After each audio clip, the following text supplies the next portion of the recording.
Wallace moves in here, and it's just a terrible night. It's pouring rain. They've hiked 15 miles, so they're pretty exhausted. And tired. And they've been coming through mud and so forth. Now, in the morning, Wallace is going to have to move forward.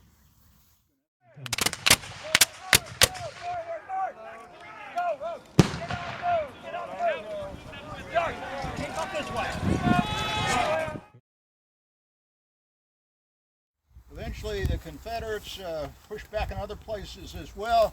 Will be withdrawing that evening, starting their march back to Corinth, having given up the great victory they had on April the 6th. Lew Wallace contributed a fair amount to accomplishing that, what was a victory on the second day for the Union. Wallace, by the way, becomes somewhat discredited as a result of what some of Grant's staff has said about him not arriving as fast as possible. But he's criticized for this. But he probably doesn't get all the credit he deserves for his accomplishments, and doesn't get the chance that some others did.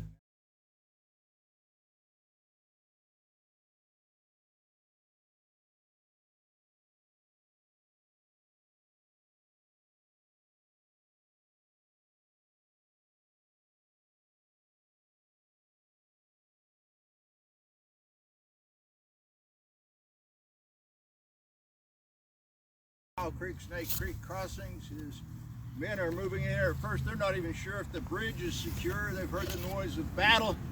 They're not quite sure what's going on with Grant. They know there's a fight and Grant's been pushed back. That's about all they know. So they're coming in here hoping to make contact, not first with the Confederates, but with the Union Army. And they run into the what's called the 14th Missouri, eventually become the 66th Illinois Burgess sharpshooters, armed with handcrafted Dimmick rifles produced in St. Louis.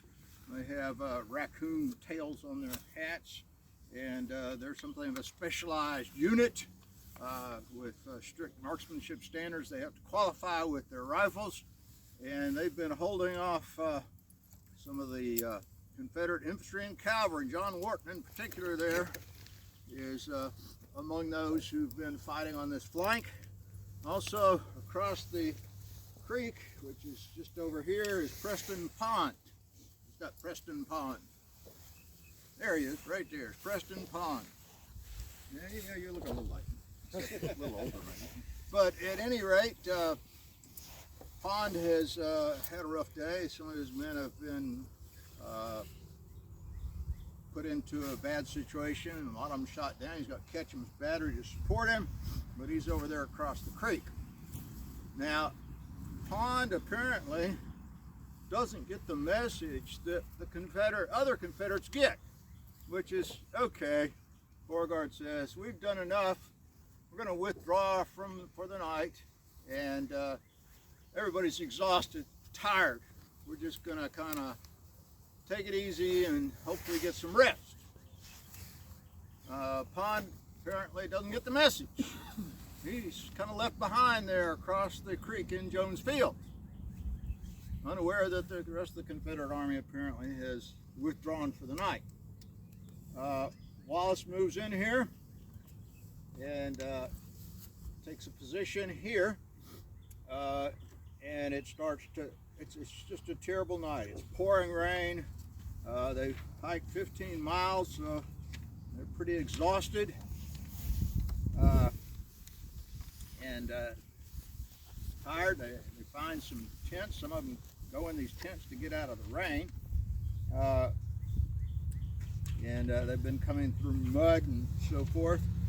And one of the soldiers here in the 11th, Indiana, is a young man named Thomas W. Durham. Somebody got Thomas W. Durham there. There he is. Okay. he seeks shelter from the rain in an officer's tent, lays down with his head next to a trunk.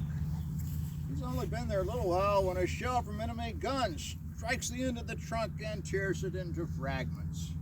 So Durham decides, maybe this isn't a good place to sleep after all. So he gets out of the tent back into the pouring rain. Now, in addition to that, what else is going on down by the river? The gunboats are firing continuously throughout the night. So probably the most miserable night many men will spend as it pours rain, as the gunboats fire. Probably not too many people except those that are incredibly exhausted are going to be able to sleep. So not a good night for anybody. Now, in the morning, Wallace is going to have to move forward. He's going to have to get across the creek, and he's not quite sure what's over there. He will come under heavy fire from Ketchum's battery, and but he has a pretty sizable force. Now, one thing about Wallace is he's a bit on the cautious side. He's conservative. He's not scared. He just does not want to sacrifice his men unnecessarily. And if you look at the casualties, they're a lot less than many other units, because what he does is when they don't need to stand up, he has his men lay down. His men, Smith's brigade is actually trained in what are called Zouave tactics. Y'all know what a Zouave is? Zouave was a sort of something the French came up with, thus the name. It's taken from the North African soldiers, and the French adopted it, and some of them wear fezzes or funny turban-like hats. They have short little coats, and sometimes they have colorful pants. But they are trained in a different type of tactic. They are trained to be able to advance sort of as skirmishers, and also lay down, reload their guns while laying, and it's a special form of tactics and maneuver that was invented by a man named Elmer Ellsworth. Well, it wasn't invented by him, but popularized in the United States. Now, a number of men under Wallace's command, of course, Wallace himself was really into this sort of thing. Wallace, from Indiana, his father, David, had gone to West Point, was at one time governor of Indiana, so he had some political influence, and he was interested in military things, although he did not go to West Point. He became a lawyer. He did volunteer for the Mexican War, but did not see action. He also was involved in local militia units, which he trained to be Zouaves, and he was among the first to organize the 11th Indiana, and this would have been their first uniform. And as you can see, it's the wrong color. And that wasn't unusual, because at the beginning of the war, nobody knew what color you were supposed to wear. The National Guard or militia wore gray uniforms, and the regulars wore blue uniforms. So when they started getting uniforms, they had both. Some southern units, including here in this fight from Louisiana, had blue uniforms, which they turned inside out when Confederates fired at them. But let's see, you can see, there's another early war picture of one of the 11th Indiana Zouaves. In his gray uniform, they did eventually get blue, as you can see there, with this private in a later uniform. But they weren't the only ones. The 76th Ohio, another unit in that brigade, also had on a Zouave uniform. Here's a young guy, Private Lee Matthews, Company D, similarly uniformed with the 76th Ohio. And a 11th Indiana, another one. See, he's got on the Zouave coat. Now, one thing I forgot to mention is the message Grant sends. There's much debate about the message that Grant sent to Lew Wallace. What did it really say? Well, unfortunately, when the message arrives up at Crump's Landing, it's given to Colonel Neffler, his aide, Hungarian Jew who had immigrated to the United States. Neffler puts it under his belt. Somewhere between Crump's Landing and here, the message disappears. So if you can find that message out there, you can solve the issue of what it really said. So they're ready to move out that morning. So we will advance through the battery site and take a look down at Tillman Branch. And anybody who wants to go across can do that, and the rest of us will drive. Yep.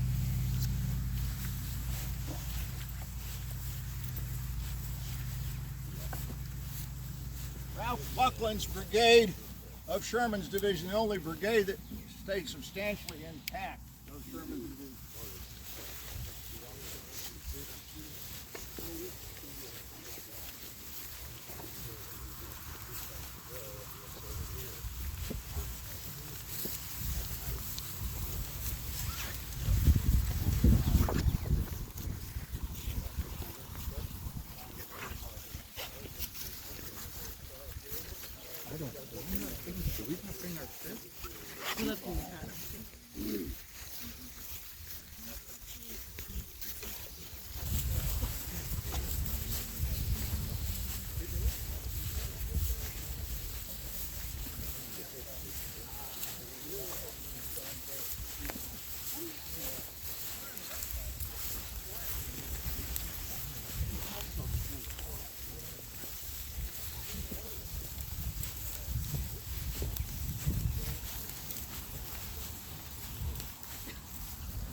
Other than the movie, there's just a couple of things there.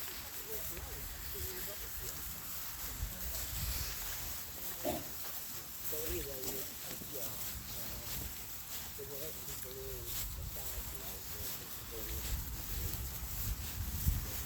well, they said that that's good.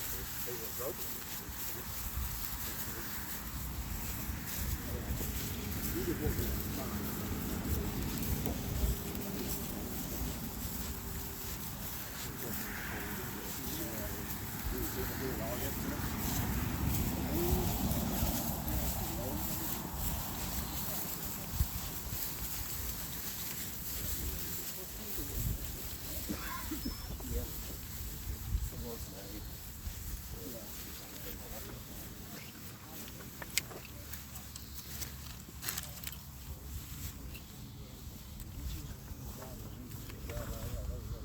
Get her to sit. The understood here. You're working.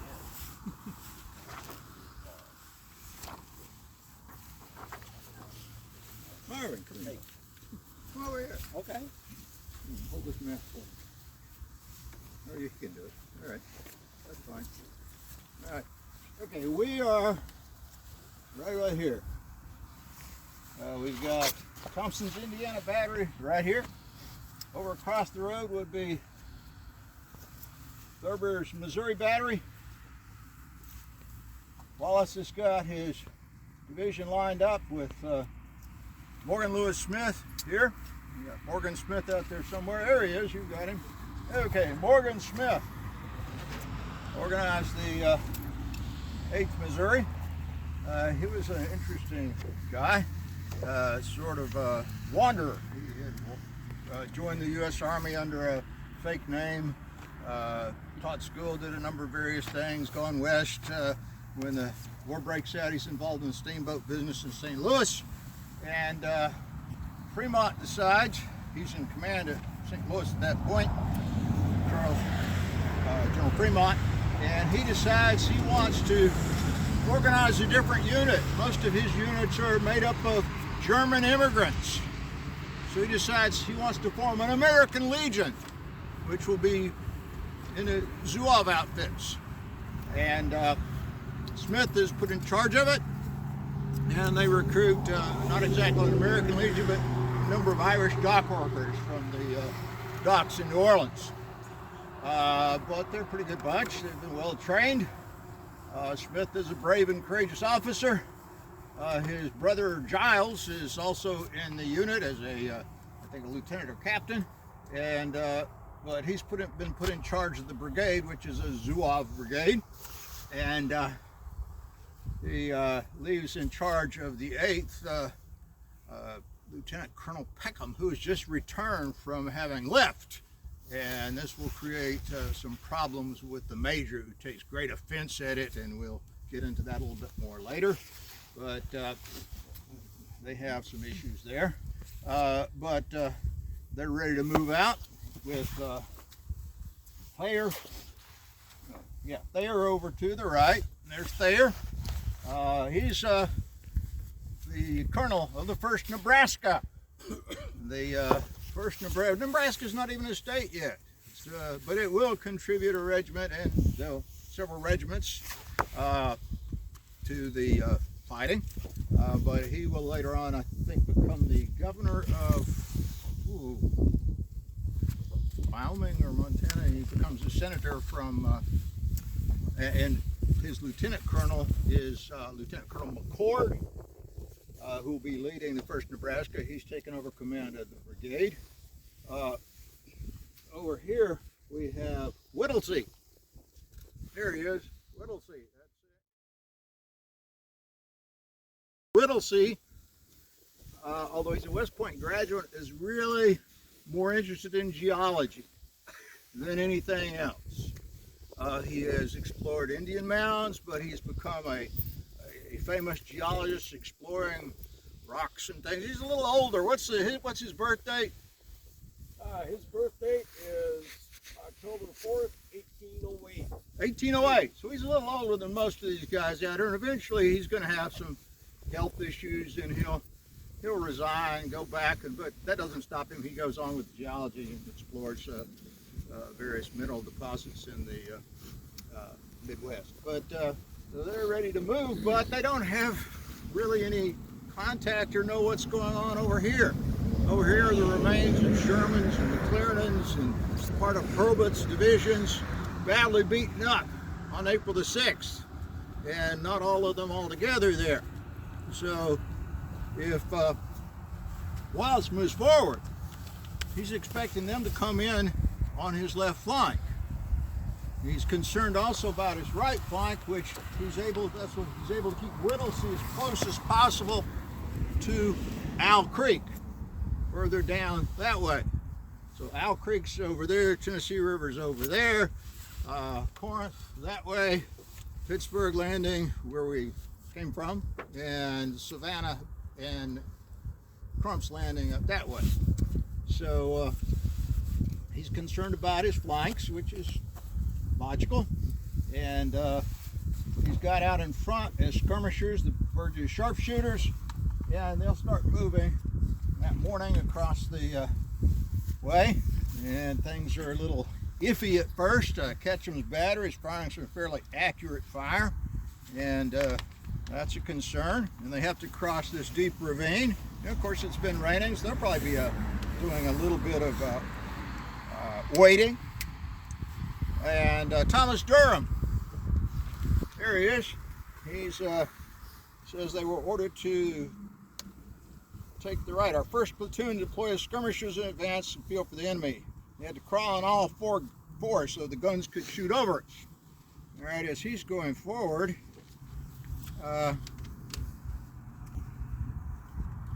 he's watching the battery that's firing, Ketchum's battery, to get a chance for skirmishers to jump over the fence and get into the ravine, heavily timbered, so he could get out of range.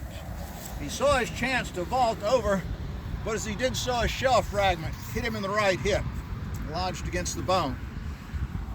The shell whirling when it struck tore a large wound. Boys offered to take him back, but he ordered them forward to get out of range of the guns. He started crawling back toward the regiment, and some of the men saw him and carried him back to the surgeon. The surgeon extracted the piece of shell and asked how I felt. I gave him an answer that led him to say, "By God, you'll live. You are too game to die." So they did suffer some wounds as they were moving forward, but they soon outflanked. Oh, before that happened, I got this backwards. Wallace rides by and talks to him. says, "How are you feeling this morning, Tom?" He responds, "I feel like I want to see my mother."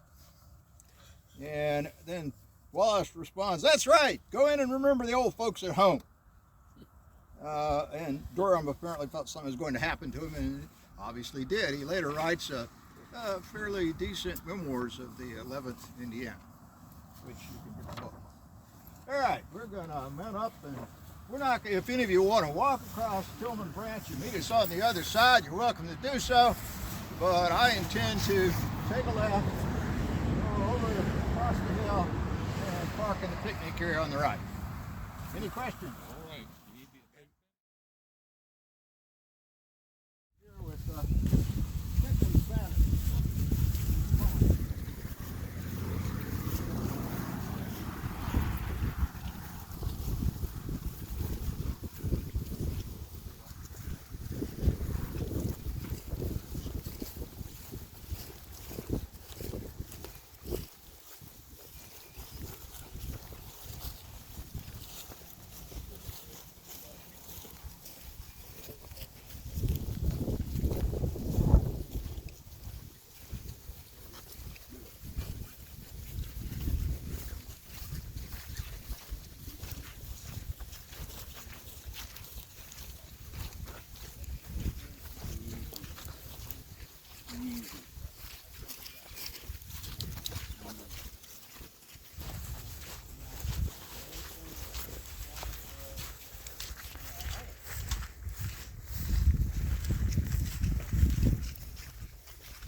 Preston Pond is from Louisiana, and he has been the colonel of the 16th Louisiana. He's the ranking commander in the brigade. There he is. We finally found a picture of him. For years we didn't find one.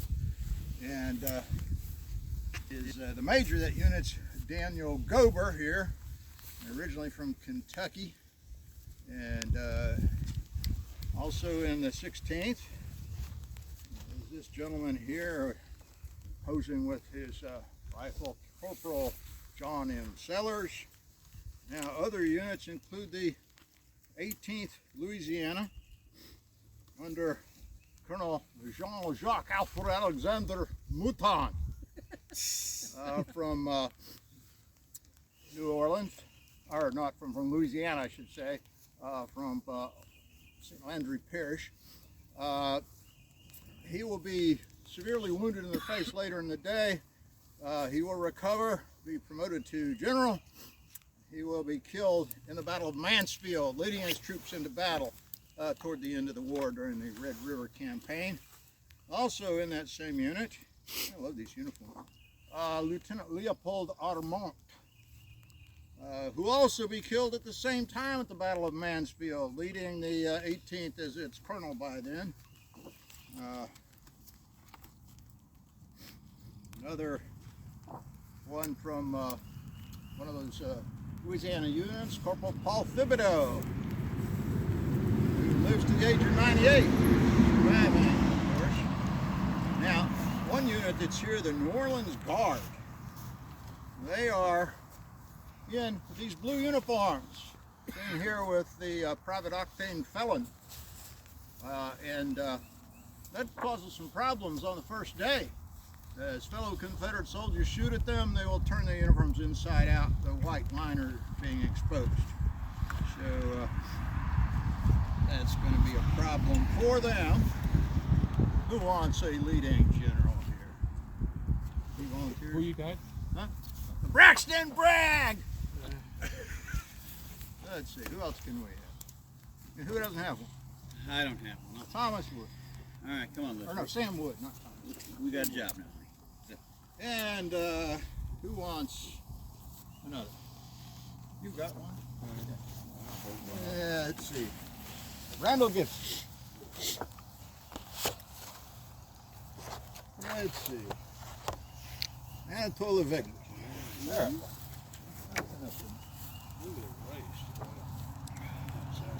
All right, so they're on the move.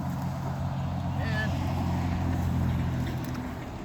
Ketchum's battery over here does an excellent job of keeping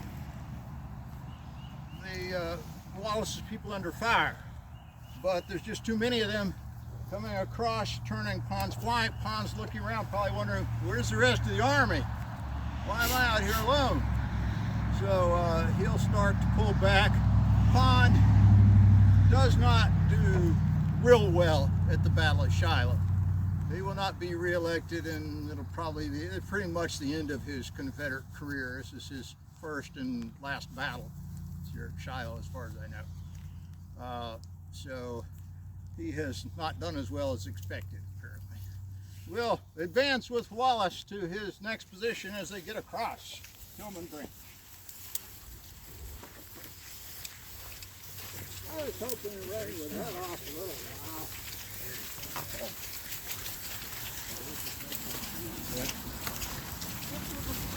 Go in the field.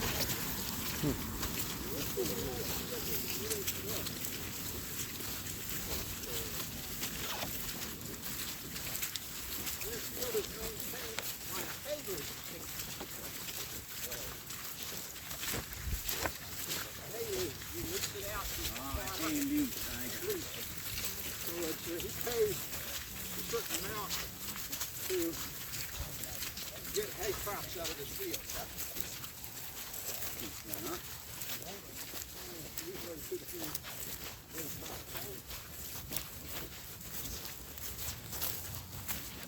Liberty. That's how these fields are maintained.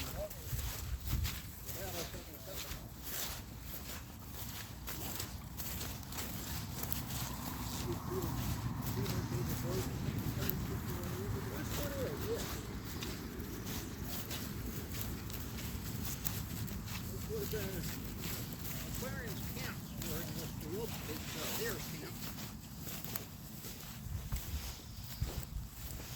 There would have been pits over here to our left.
So, they've got across the creek.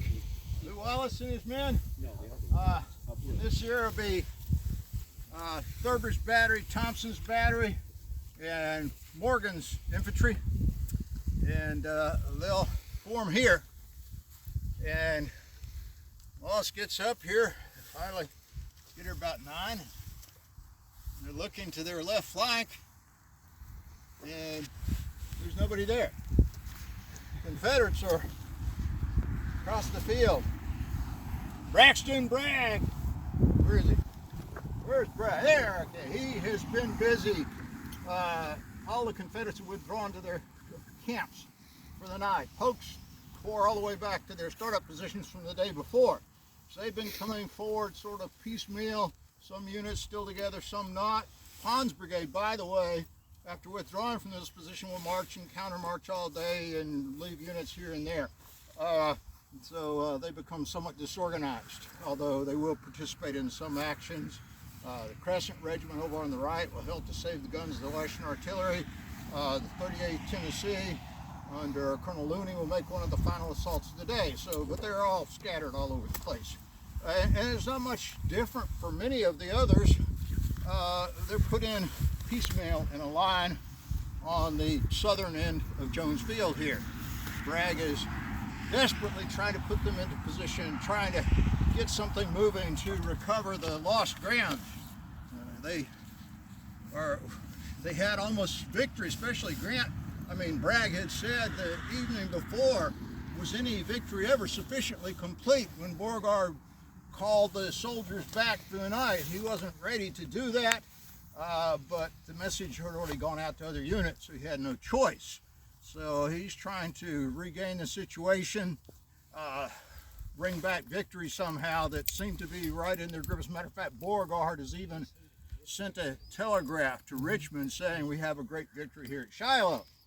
So it looks like that victory is about to elude them, and so he is lining up troops here, and he's determined to do whatever is necessary to push the Union forces back. He organizes two brigades. Sam Wood's brigade. That's Sam Wood there. He is a lawyer from Florence, Alabama, and a journalist. And he has been promoted to general. Also, Randall Gibson. Where's Randall? There he is, a dapper young man from Louisiana. Had gone to school with Johnston's son at Yale. At the beginning of the battle, when Johnston saw him, he said, "Every time I see you, Randall, it reminds me of my son. I hope you make it through the day safely, but we must have a victory." And Gibson will make it through the day safely. Johnston, of course, will not. But Gibson and Wood are sent to attack by Bragg. And as they attack, they're attacking where the Union forces were the previous evening. So what happens is they're coming across the field is that it's like this. We're here, Morgan Smith's, Burgess sharpshooters, the continuation of the line out toward the creek. So Gibson and Wood are coming at an angle across the front of Morgan Smith. Does that seem like a good idea to you? No, so No, I want to make sure I get this right because I'm a little dense. So they're coming this way, right? They're coming across that way. Yeah, got So our guns here are firing into their flank. Are they going to be able to return the fire? Not effectively, no. So they're going to take some heavy losses because of the confusion about where the Union forces are. Bragg is apparently thinking they're where they were yesterday, it seems. Now, in the fighting here on the 7th, Major Anatole Avegno with the 13th Louisiana in Gibson's brigade will be mortally wounded as he is shot in the, I believe the neck, as I recall, and will die here on the battlefield, leaving behind his wife and young child in New Orleans. Avegno's family was Italian, who had settled in New Orleans. His wife, when she loses her husband, will decide to leave New Orleans and go to France. Since many people there, many of these units were giving commands in French. French was almost the first language in New Orleans at that time. And so she moves to France and marries a rich merchant there apparently. Her daughter Virginie, who is a baby at the time, grows up to be a beautiful woman, and John Singer Sargent will paint her picture with in a rather scandalous looking dress with one of the straps hanging down. And the picture, which is in the Metropolitan Museum of Art, I believe, is or the National Gallery's labeled Madam X. It creates quite a scandal. So if Vigno had not died here at Shiloh, they might have stayed in New Orleans and there would have been a Madam X. But I see. At any rate, that's just an additional story. All right, so Wallace is here and he's waiting. And it's like, where's the rest of the army? Now finally, McClernand and Hurlbut and what's left of Sherman will emerge after crossing Tillman Branch here. They'll have some fighting, especially further over, but they will finally arrive. And it's like Wallace goes, wow, at last we've got the left flank covered.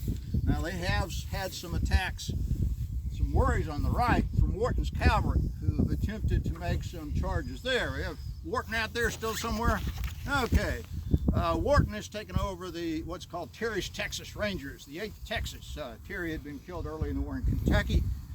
He was a rather rich individual from the sugar lands near Houston, and was leading the regiment here on the 7th. He'll be wounded, so on the next day, the 8th, when they fight what's called the Battle of Fallen Timbers, he's not there with the 8th Texas, and Colonel Nathan Bedford Forrest takes charge of the cavalry detachment there and makes an attack against Sherman's forces, in which Sherman's men are briefly pushed back and Forrest is seriously injured.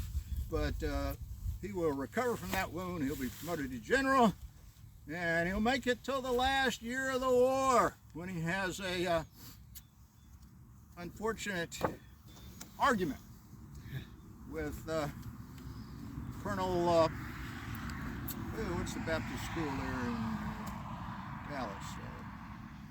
Baylor, Colonel Baylor. And Colonel Baylor has taken offense at what Wharton has said. So he goes to his room in the hotel and, assuming Wharton is armed, shoots him dead. Wharton is not armed, however. But Baylor gets off. But at any rate, Wharton will be knocked out. Take him back, I guess. He is no longer of any use for this battle.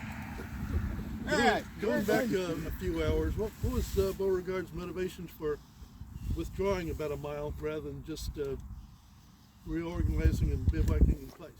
I think the main motivation is exposure, and this is something he says, that he does not want to unnecessarily expose the men to the fire from the gunboats, because they have been firing, and there have been some people. It's random fire, but if it happens to blow up you, the person next to you is going to get somewhat discouraged.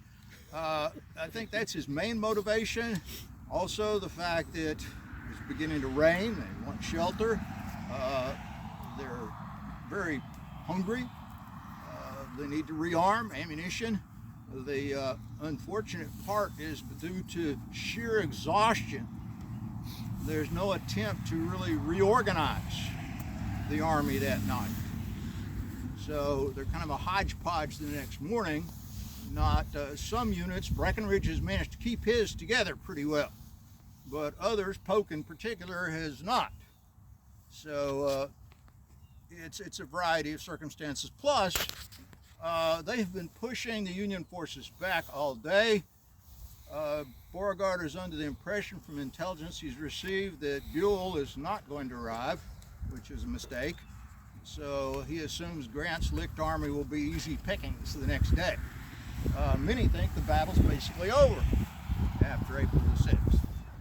Not just Beauregard, but the immediate concern is the fire from the gunboats. Where we're sitting now, is this within range of the gunboats?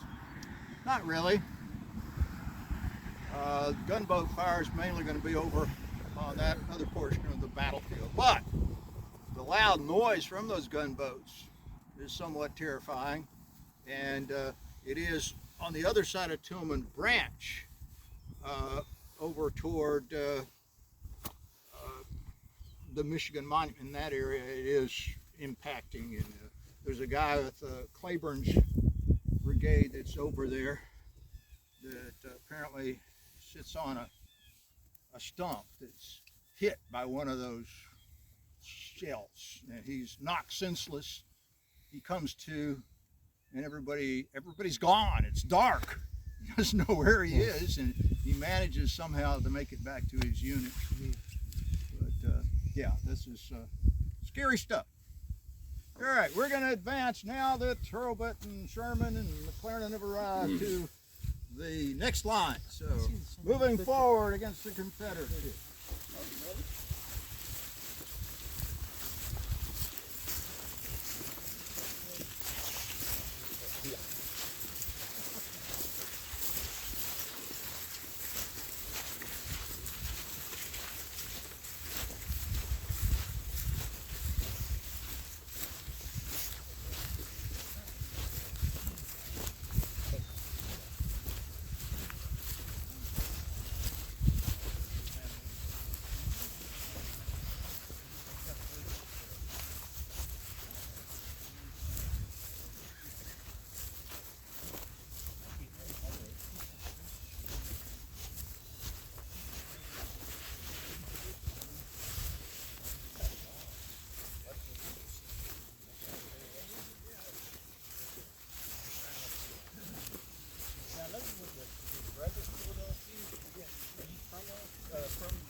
His horse over got on the boat and yelled out to the refugees, get out of the way and make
All right, so we have advanced across the field, and we're here with Thompson's battery, and here's some of Stewart's brigade, Buckland's brigade, some of Hurlbut's people have come in over here on this side.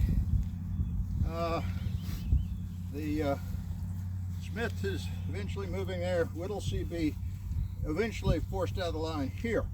But in the meantime, Confederates have organized a scattered number of units here. Gibson and Wood are out of the picture for now, but Other units have been formed by Bragg. Ketchum's battery still doing yeoman duty here behind the line. So, and Girardi's Washington artillery from Georgia is over here. But what's that? New Orleans, wasn't it? Washington Artillery. Oh, this is a different Washington artillery. There's more than one Washington artillery during the Civil War. This is the Washington artillery from Georgia, commanded by Girardi, who's from Augusta. So yes, there are other Washington artilleries besides the famous one from Louisiana. So they're here, and they're putting up a pretty good fight. Wallace, with some concern, has his men laying down so as to protect them from the fire. And for a while, the battle stays here. There's some movement over as some of McClernand's and Sherman's men are fighting over in the wooded areas off here to the southeast. Finally, though, Wallace begins to move forward. He's got his left is now covered.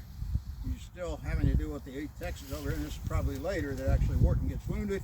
But what happens is Smith and Thayer swing over to the west. Whittlesey is kind of out of the line, so he'll come in here, just right over here to our right. Smith and Thayer coming in where the picnic area is. And what does that do to this Confederate line? Flank it. Yeah, it's outflanked, seriously. So everything looks fine, and then all of a sudden, there's 2 of Lew Wallace's brigades on your flank. Do we think it's deliberate? Yes, it was. Okay. On Wallace's part, yes. Maneuver rather than head-on attack. Okay. Claims his comparatively light casualties. Yes, he had light casualties thanks to maneuver, the fact that he had his men laying down much of the time, and they were practicing those Zouave tactics, at least in Smith's brigade. Now, that's not to say they don't have some casualties. We'll catch up with some casualties here in a few minutes when we get back toward the picnic here. All right, we're going to advance to the Confederate line. Remind me which creeks we're dealing with. Is this a no-name? We are Tillman branch back there, Okay. and it runs over this way. There's no creeks here. There is a no-name ravine over this way on the other side of the picnic area. Okay, thank you. Uh-huh. All right, we'll go catch up with some Confederates.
closer to its original size than most.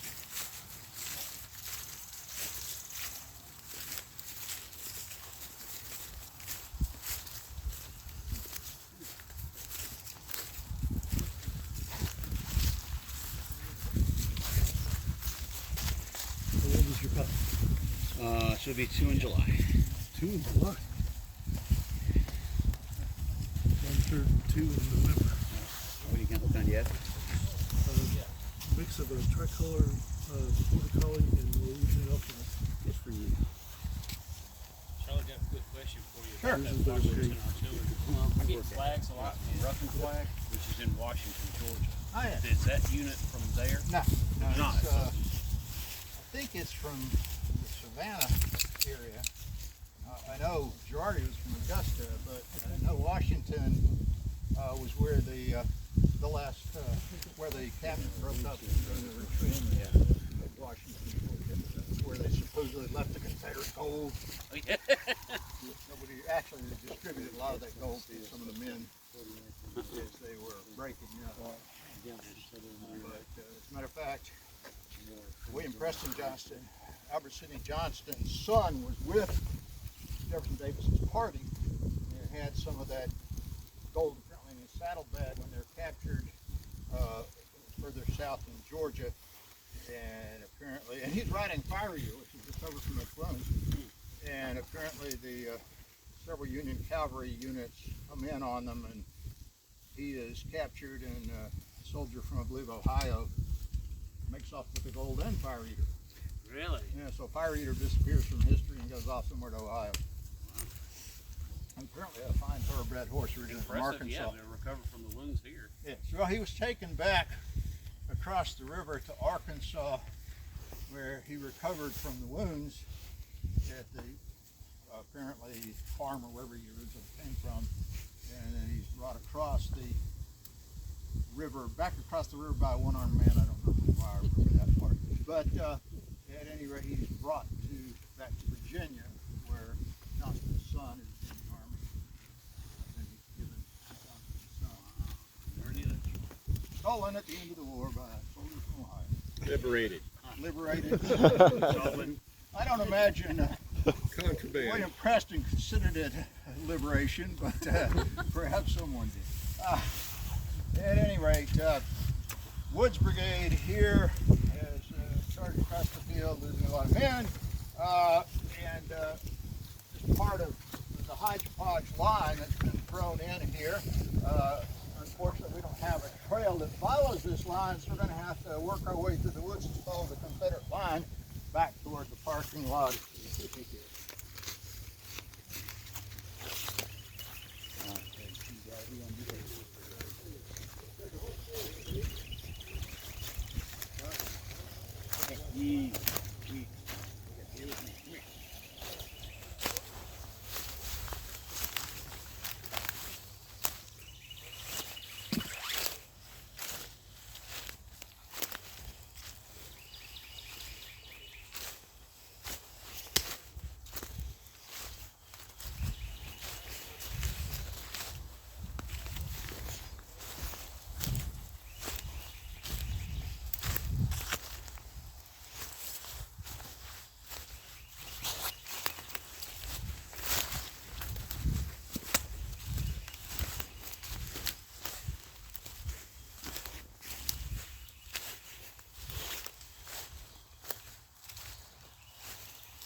man battle up to this point? You know, there's a lot of people coming in, but I mean, as far as having the most brigades, battalions, and this and that in one place. Well, I wouldn't even say brigades. This is a hodgepodge. Some of them are intact brigades. Some of them are just regiments that they're just all kind of thrown together. So it's sort of a hodgepodge. It's a pretty good line, and they've got a good position. Like for the Union and compare all together, because you've got Grant, Sherman, all these generals bringing troops in. I mean, as far as the total mass number of people. Oh yeah, at that point, yes. The Confederates have gained no reinforcements to speak of, not even enough to replace their losses. Now the Union has had enormous reinforcements because they have Lew Wallace's division. They've got men from Buell's arriving, so at that point they've got a fairly large army. So they have the superior forces on the second day. The first day, the Confederates had a slight numeric advantage, 38,000 against about 44,000 on the first day. But the second day, of course, the Union has, so altogether it'd be about 100,000 men or more. George Thomas's division doesn't arrive until very late in the second day, right? Who's? George Thomas? He doesn't arrive until it's over. Yes. Ultimately, Thomas will be put in charge of basically what's Grant's army here, and Grant during the siege of Corinth will be a second in command, and Halleck will sort of bypass him, forcing Grant to think maybe he should just resign and get out, and he almost does. All right, this is Colonel Robert Russell of 12th Tennessee. His troops will be here, and he will not do as well as hoped, and will not be re-elected as colonel, so you won't hear about him as much after this. He will move to California after the war, dying in 1893, and he's buried there in California. It's a little hard to find his grave. I'm looking for people in California necessarily, but he'll be here. And as I said, they've got a pretty good line here. They're holding off the Union forces, but once Wallace moves around their flank, this position is doomed.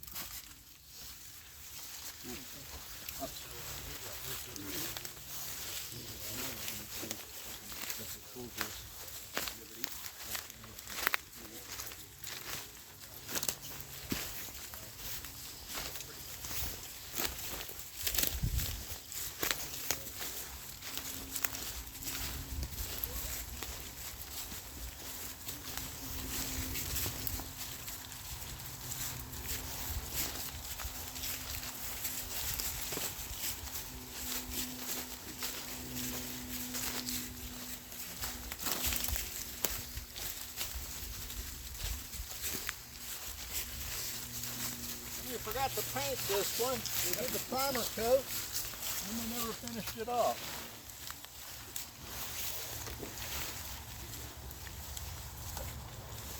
So this is an isolated brigade from Stewart's, commanded by Colonel Alexander William Campbell here in the 33rd Tennessee, and he's also going to make it through the war. He'll live till 1893, he's buried just up the road in Jackson, Tennessee. And we'll continue on to the end of the line.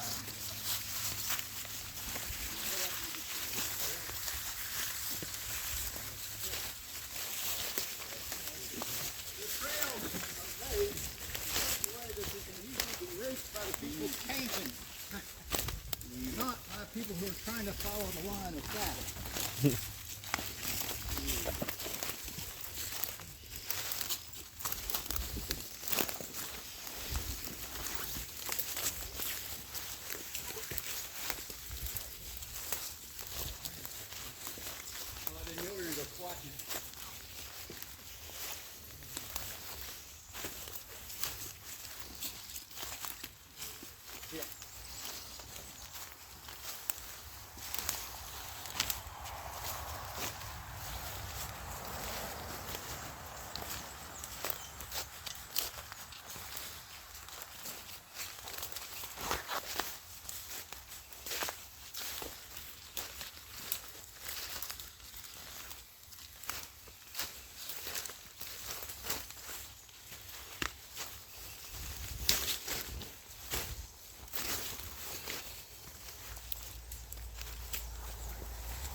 There's a method to your madness. Their cars are right there.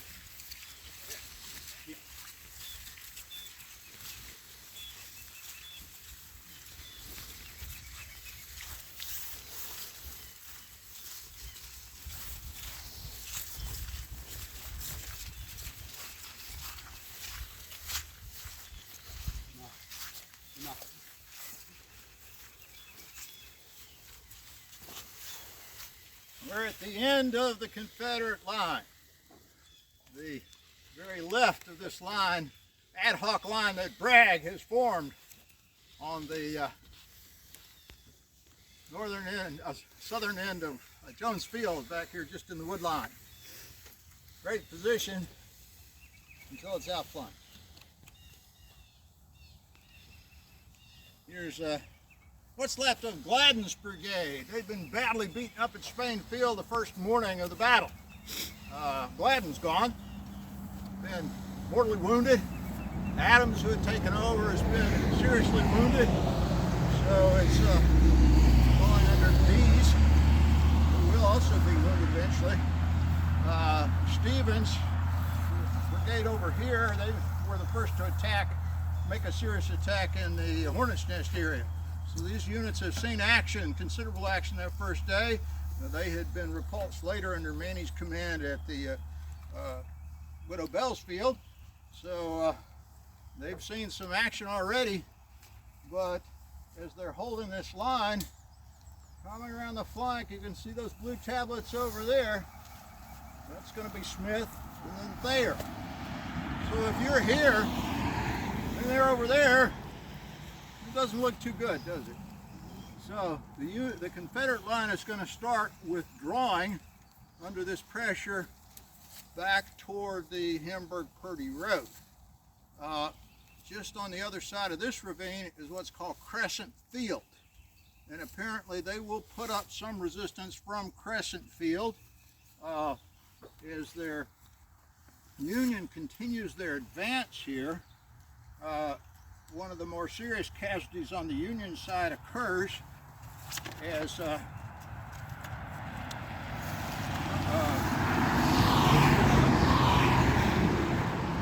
Lieutenant Colonel John Gerber of the 24th Indiana is there. He's mounted on his horse as they're going on, and the Confederates have apparently deployed artillery on the next ridge just to the left.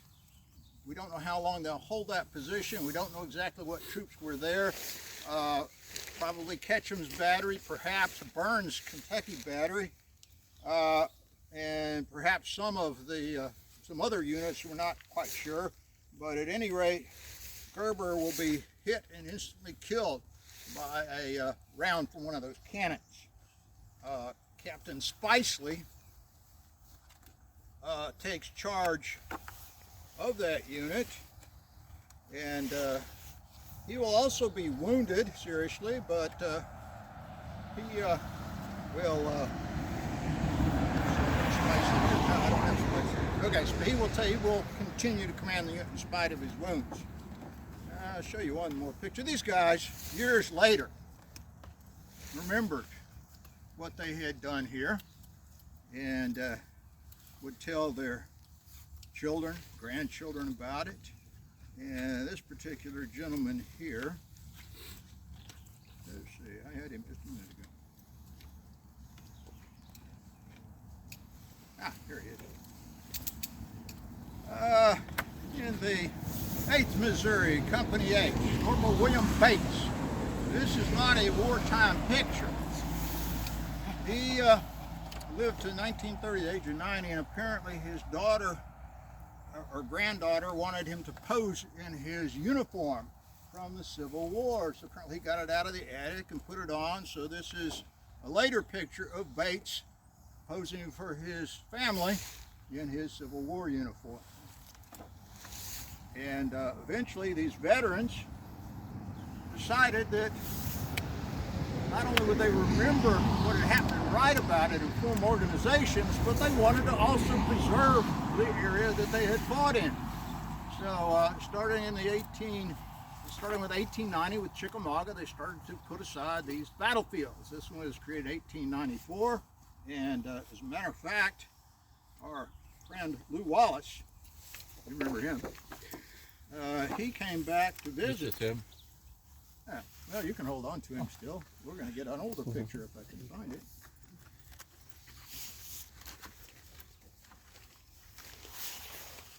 Author of Ben-Hur. He already started writing novels before he had the Civil War, but he writes Ben-Hur later, becomes governor of New Mexico during the period when Billy the Kid is there. And at one point, before he dies, he returns to the Shiloh battlefield. So there you can see him with the commissioners near the old cemetery lodge. There's Lew Wallace visiting the battlefield. Many of the surviving generals, including McClernand, Prentice, and others, did come back to visit the battlefield. He's a little older there. Which one is him in the center? Or is he on One the in the right? center, yeah, behind the chair with the beard. I believe on his right may be Colonel Looney, 38th Tennessee, who he would have fought here, who was one of the commissioners. What about the guy on the left? Huh? What about this fellow on right in the picture? Uh, Wallace's left. On his right would be Cornelius Cadle, who was also here. I believe that's Cadle. All right, we'll head across the road. May I kidnap for a moment? Kidnap? How many I don't know about Vietnam that. veterans are here? What? Or I'm curious how many have returned to Vietnam. I have not, but okay, just curious. Same tradition. All right, but Okay. we won't be preserving the battlefields. I don't think. We may put up some monuments. But we'll be, after we leave the parking lot, we'll be turning and going this way. And at the intersection, we'll take the first left and park across from a brick house to make the trail to Crescent Field, where the monuments are for these units.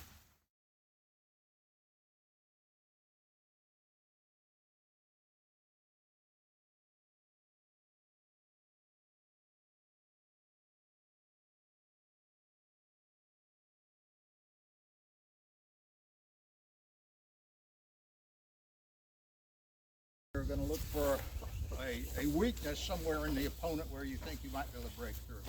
But Wallace, by the way, becomes somewhat discredited as a result of what some of Grant's staff has said about him not arriving as fast as possible. If he'd had a helicopter, he probably could have, but he's criticized for this.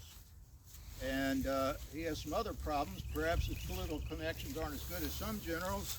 Also, he is rather young. He's the youngest Major General in the U.S. Army when he's appointed.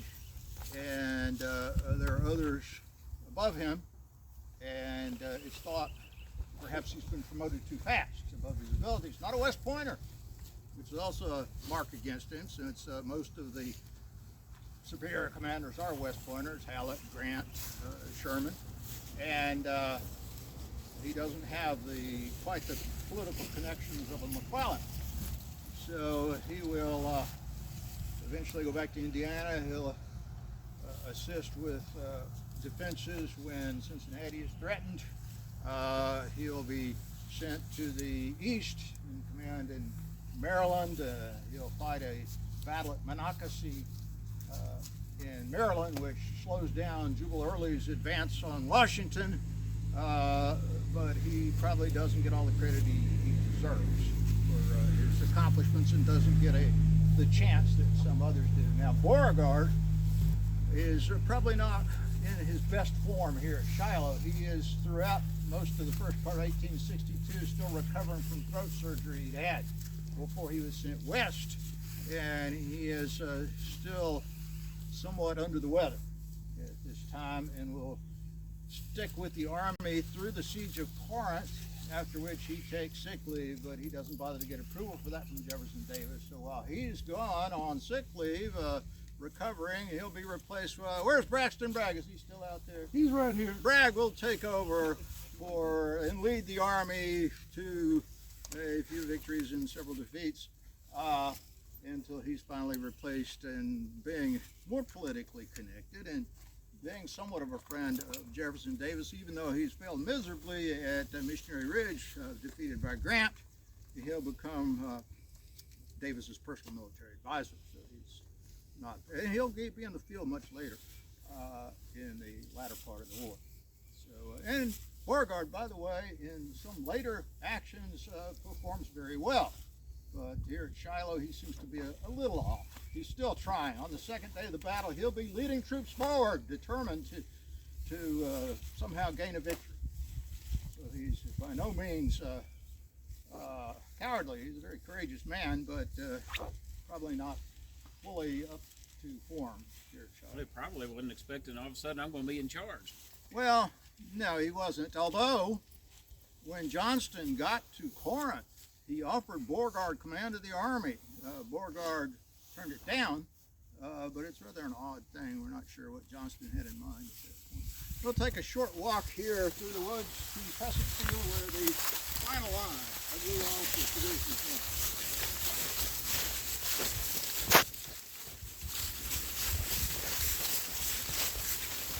Hill. Excuse me.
Charles, how many tours like this do you give during the year?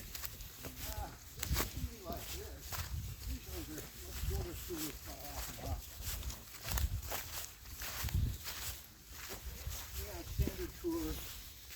soldiers were in this cemetery, that line, usually next door in half an hour.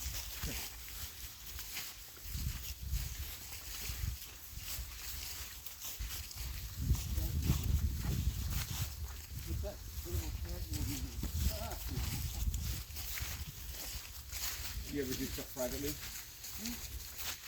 Do I do them privately? Yeah. Not at this point. Probably next year when I retire. Gotcha. Okay. Oh dear.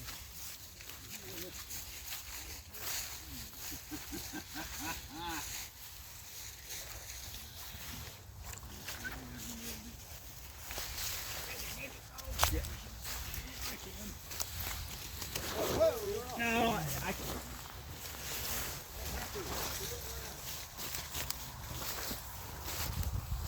You start, Charles.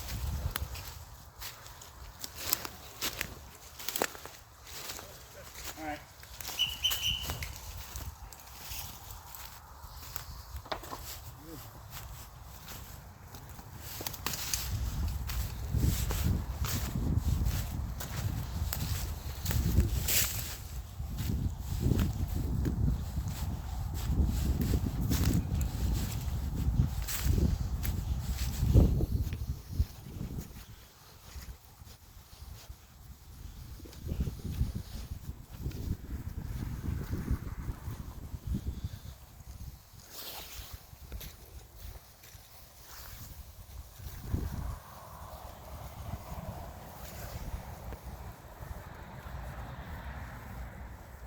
Everybody gets over the tree.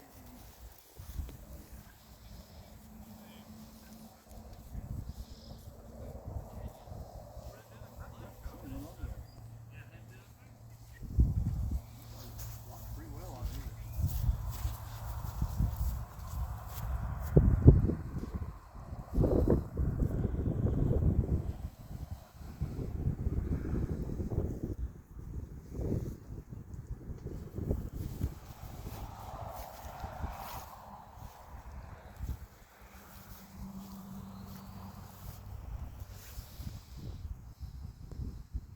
We're on the edge here, the northern edge of what's called Christmas Field.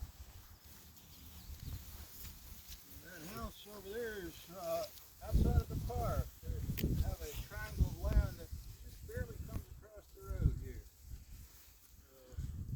That's the only piece you see here that's not park property. I need to be oriented. Where's Corinth? Corinth is that way. That way. Okay. The Tennessee River is over that way, and also over that way, just across this ravine, is Wolf Field and Water of Pond. Savannah is that way, and the Visitor Center is that way. Is that west? West would be, yeah, about like that. And what time of day is this in the battle? This is going to be around midday. So only 4 hours in from where we started coming Let's this see way. what time they get on.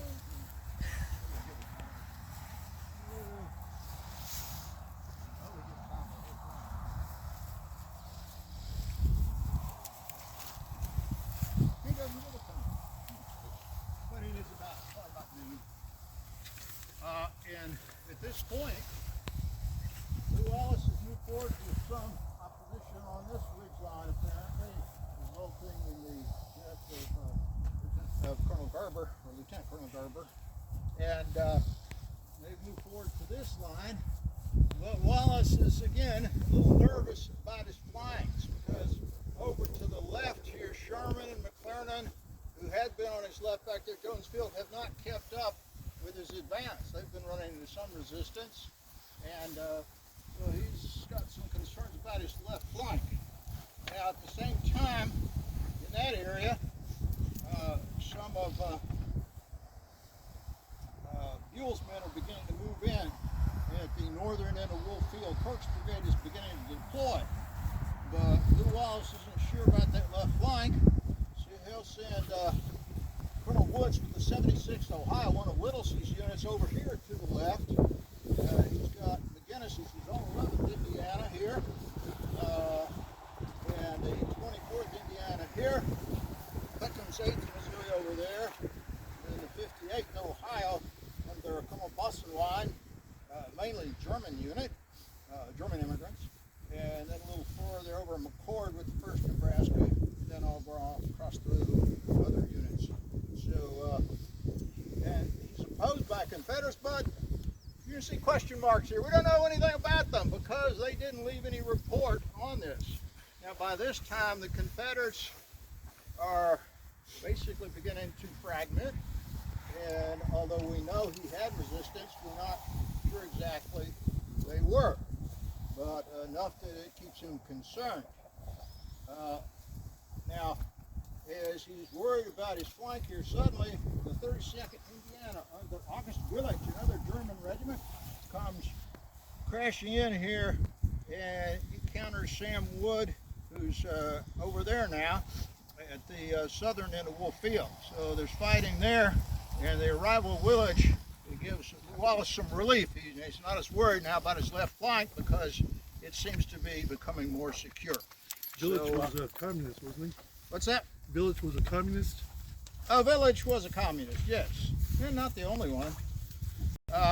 He was, Willich, he was from Germany, participated in the 1848 revolution, serving with Engels as his aide-de-camp, I believe. And then after the revolution failed, he went to England where he challenged Marx to a duel because he was somewhat to the left of Marx, apparently. And Marx did not respond to the duel, but let another man go in his place who was shot but not killed. Willich eventually came to the U.S., worked in the Brooklyn shipyards briefly, went into the carpentry business, moved to Indiana and raised this German regiment. Good general, he gets promoted and fights well. Walk over here to the 8th Missouri and the 58th Ohio. And this line continues. This is where apparently years later the veterans considered this the place where they wanted to put their monuments, their most advanced line.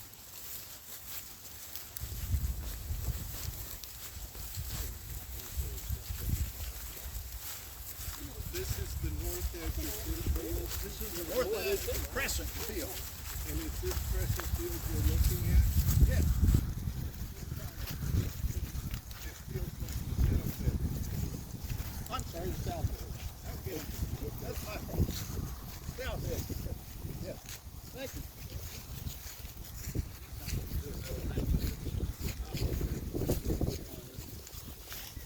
The 8th Missouri, under Colonel Peckham.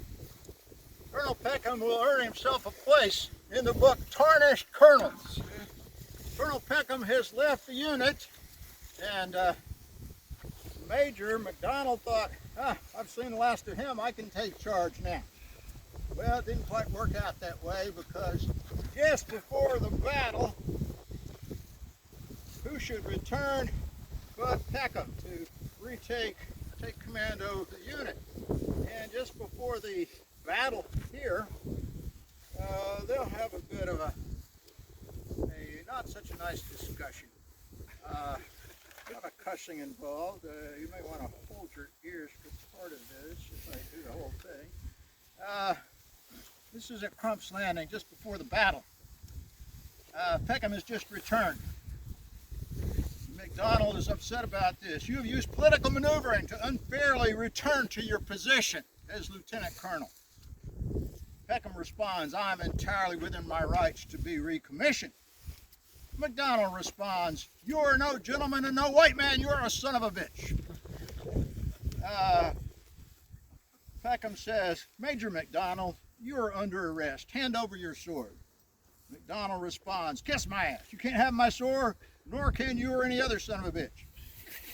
Peckham responds, consider yourself under arrest, Major McDonald. McDonald says, why don't we take off our insignia of rank and I'll whip you with my fists. Peckham responds, Lieutenant Barr, take Major McDonald's sword and arrest him. McDonald responds, I will not give you my sword to you. I have a leave of absence for 30 days. And McDonald was finally restrained and arrested. So apparently Peckham was at least somewhat at fault. Eventually they had a trial. McDonald was not found guilty. Peckham did stick with the unit until I think about Chattanooga, when he would finally resign a second time. Actually, probably the one that should be in the, although he wasn't a colonel, would be, I believe, McDonald. He seemed to be the more hot-headed of the two. And later he would get involved in the St. Louis area with the whiskey ring,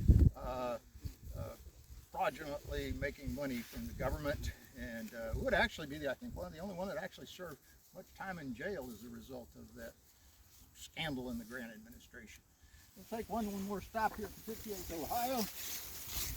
And then we'll scandal in Grant. Never. Yeah.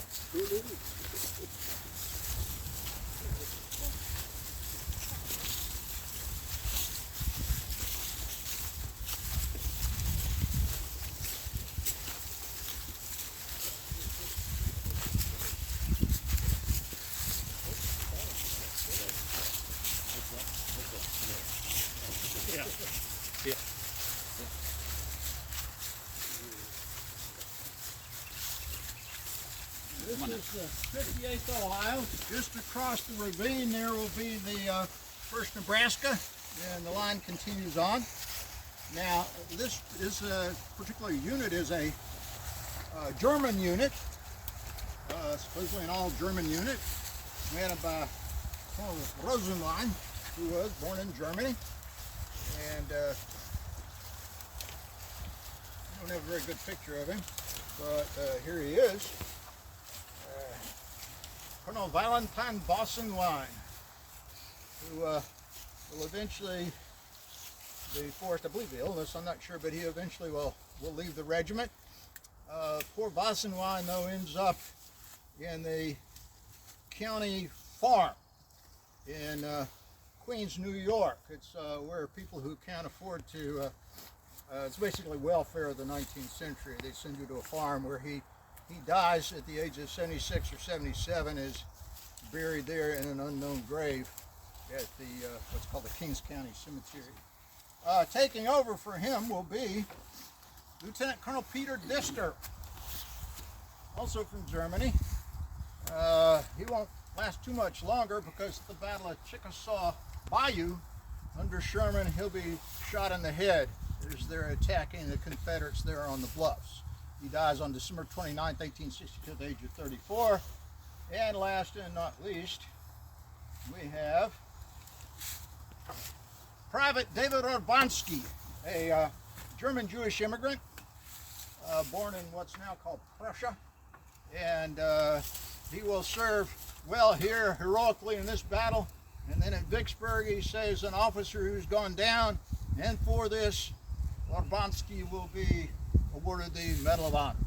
So another Medal of Honor award winner who is here at Shiloh. All right, so this is their final line. Eventually the Confederates, pushed back in other places as well, will be withdrawing that evening, starting their march back to Corinth, having given up the great victory they had on April the 6th. Lew Wallace contributed a fair amount to accomplishing that, what was a victory on the second day for the Union. Is it fair to say that Wallace had opportunities to outflank the enemy and Sherman and McClernand did not? Yes, and he saw the opportunity and took advantage of it. Are they putting pressure on the crossroads in this direction? To an extent, yes. They are putting pressure on the crossroads, but the larger pressure will be coming as more and more Buell's men come online near Wolf Field at Water Oaks Pond. Because there's a steady, at first, just a few, and the Confederates are able to keep them under pressure and push them back.